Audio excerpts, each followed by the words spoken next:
अस्सलाम वालेकुम। आज मैं आपके लिए लेकर आ गया हूँ माइक्रोसॉफ्ट वर्ड की एक और क्लास।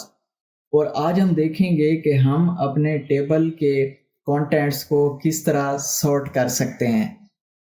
तो आइए शुरू करते हैं। यहाँ पे देखें, मैंने एक टेबल लिया हुआ है और मैं चाह रहा हूँ कि ये जो चार है ये एंड में चला जाए और ये जो एक है ये पहले आ जाए, यानी ये तरतीब में आ जाए। तो मैं क्या करूँगा, सिंपली मैंने यहाँ पे जाके इसको सिलेक्ट किया, ऊपर लेआउट में गया, यहाँ पे है सॉर्ट, यहाँ पे मैंने क्लिक किया तो यहाँ पे देखें कॉलम्स नेम यहाँ पे ऑटोमेटिकली आए खड़े हैं। तो यहाँ से मैं सीरियल नंबर लूँगा और इसको कर दूंगा ओके।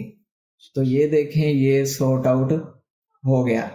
नाउ अगर मैं प्राइस वाइज इसको करना चाह रहा हूँ तो फिर मैं सॉर्ट पे जाऊँगा, यहाँ पे मैंने इसको किया क्लिक, यहाँ से मैं कर लूँगा प्राइस और इसको कर दूंगा डिसेंडिंग और इसको कर दूंगा सॉरी वो असेंडिंग ही रखना था। तो मैं दोबारा जाता हूँ सॉर्ट में, यहाँ से मैंने प्राइस ले ली और असेंडिंग पे किया और कर दिया ओके। तो ये देखें अब ये प्राइस वाइज आ गया, तो ये यहाँ से उलट हो गया। ठीक है, इसी तरह यहाँ पे हम उसको अल्फ़ाबेटिकल आर्डर में भी कर सकते हैं। जैसे मैंने इसको किया, यहाँ से मैं करता हूँ कंपनी और यहाँ पे मैं कर देता हूँ डिसेंडिंग में, ओके किया। यहाँ पे देखें ये अब उसके उलट हो गया।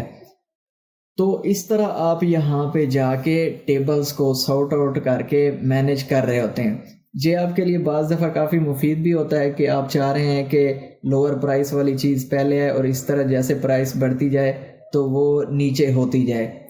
इसी तरह आप उसको सीरियल नंबर वाइज भी दे सकते हैं या अल्फ़ाबेटिकल आर्डर में भी दे सकते हैं कि जो ए से शुरू हो रहा है वो पहले आए, बी से बाद में, सी से बाद में, इस तरह जो है वो अल्फ़ाबेटिकल आर्डर में वो ए से जी तक वो सारे एक ही पोजीशन में आ जाएं।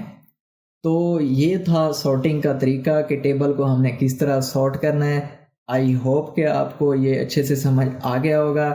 अगर वीडियो इन्फॉर्मेटिव लगी है तो इसको लाइक करें और चैनल को अभी तक सब्सक्राइब नहीं किया तो इसको सब्सक्राइब करें। Thank you.